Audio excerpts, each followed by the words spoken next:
Dreamcast Sega's ticket to a comeback, or is it Sega hype? Sega's errors as a company, though, have been well documented. Sega's going to use this to make a comeback into the marketplace. Mike shows us how it is hoping to blunt the heavily promoted launch this fall of Sony's PlayStation 2. And then when the Dreamcast wasn't successful, real challenge.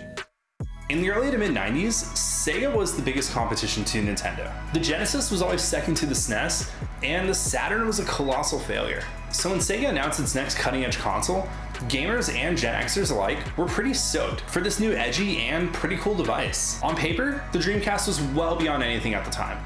It was sleek, could connect to the internet, and had a pretty creative use for memory cards. It also featured some of the most loved arcade games at the time. But in a little over 2 years after its launch on $99.99, it would be hitting the bargain bins, and Sega would become a third-party games developer and publisher. So if the Dreamcast was so cool and quite frankly so ahead of its time, why was it discontinued so quickly? The year was 1998. Sega was in a pretty bad place financially after the damage the Saturn caused the company, mostly due to the N64 and PlayStation, but also by launching it the same day it was announced. I don't know what they expected would happen there. And while company profits were down an estimated 70%, Sega was confident in their next console due to hype and early pre-order figures of roughly 80,000 units. Keep in mind this was back when you just couldn't pre-order something from your phone from the bathroom. You had to actually go into a store and deal with really weird people at a game store in the 90s. They had it rough back then. Unfortunately, this confidence was short-lived due to a shortage of its Power VR2 chipset, and they had to cap launch day units from 500,000 to 125,000.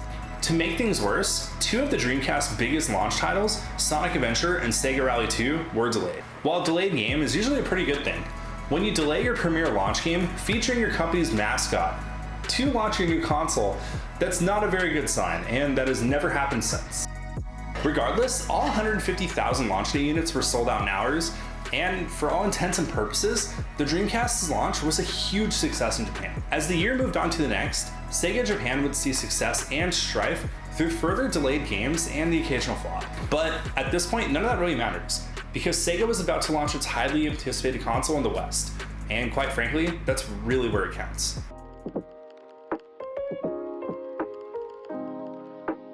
On $99.99, the Dreamcast was released in the US, and kids in Jinko jeans and puka shell necklaces listening to rap rock everywhere all rejoiced. Unlike the console's kind of disastrous launch in Japan, the Dreamcast was a massive success in the US. Over 500,000 systems were sold in less than 2 weeks, and the game launch lineup was miles ahead of its Japanese release. This included titles such as Sonic Adventure, the 2K Sports Series, and House of the Dead 2, which gave me nightmares as a kid, but I don't really know how I thought this was scary. I was a dumb garbage millennial.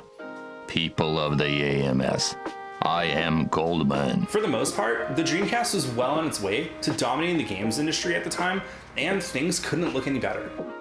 That is until this happened. And then this happened. And then this happened. Before we get into the biggest reason why the Dreamcast failed, let's talk about third-party games and why they're so important for the success of a console. Game consoles sell when they have the best software, and quite frankly, most games sold every year are from third parties such as EA, Ubisoft, and Activision. In Sega's case, their previous console was such a disaster and such a pain in the ass to develop for, it turned off a lot of third-party developers, most notably EA. So when this guy pops up on Sony's machine, things aren't looking too good for the Dreamcast. Still, the Dreamcast held its own with its own line of sports games, and quite frankly, they had some of the best arcade ports ever. But that's a problem in itself. While casual arcade games like Crazy Taxi are fun, they're still designed to be played in short bursts in an arcade environment. So when you take this home and you beat it in an hour, you kind of feel like you could have spent your money elsewhere. Sega tried to remedy this with the ambitious Shenmue, and while it was groundbreaking at the time, it just couldn't compete with other offerings shown. Compare Shenmue to Final Fantasy or basically anything with voice acting in it on the PS2 and the Xbox, and it's not looking too great. I'm trying to locate some sailors. Seriously, what is up with the voice acting on the Dreamcast? The Dreamcast did offer online connectivity though through its 56K modem, but since this was the new millennium, everyone's internet sounded like this. And doing something while playing a game online was still a relatively out of reach thing. At Sega, it's banking its future online. And quite frankly, with SegaNet, It was a little bit ahead of its time. Sure, you could play it, but you were usually a rich kid or you had your own dedicated phone line, which definitely didn't happen in my house. That's for sure. You know, regardless of all this, the biggest nail in the Dreamcast coffin was the launch of the PS2. It is hoping to blunt the heavily promoted launch this fall of Sony's PlayStation 2. When the PS2 launched in Japan in early 2000, it dominated the zeitgeist. Due to its exceptional performance in Japan, backwards compatibility with the PS1, the inclusion of a DVD player really made the Dreamcast a hard sell. The video version of Publish or Perish. Things were so dire in 2000 that Sega offered a $150 rebate for a 2-year SegaNet subscription that actually covered the price of the console. So if you signed up for SegaNet for 2 years, you got the console for free, which is kind of what cell phones were doing at the time, but it isn't good that a year after your console comes out, you're basically handing it out for free. And while this move definitely increased console sales, it was too little too late. On January 31st, 2001, Sega announced that they were discontinuing the Dreamcast that following March, and they would be leaving the console market forever and pivot to producing third-party games on other systems.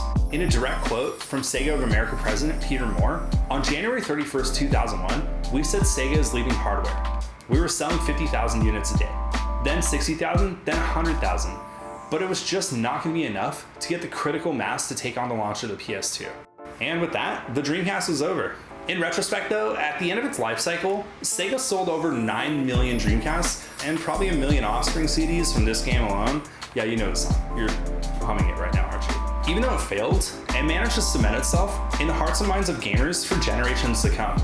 I mean, look at every $99.99. There's always people talking about, when's the Dreamcast 2 coming out? But it's never gonna happen. Sorry. I mean, try to buy one right now. It's probably gonna cost you around $100 if it works, not to mention everything else that goes with it. And there's still games coming out for the Dreamcast in 2020. I mean, most of them are bullet hell shooters, but it's still cool seeing new games come to 21-year-old hardware. I personally love the Dreamcast, and I still play Sega Bass Fishing and Crazy Taxi to this day. While most of the games have aged like milk, there's still some fun to some of its quirkier titles.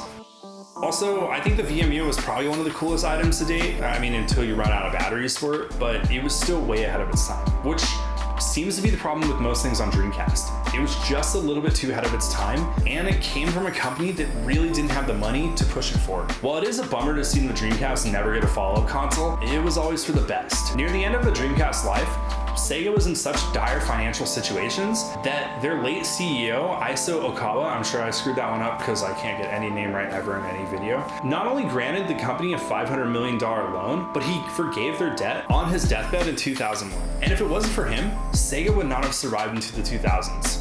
And eventually, Sega wouldn't have gone on to change Sonic's arms.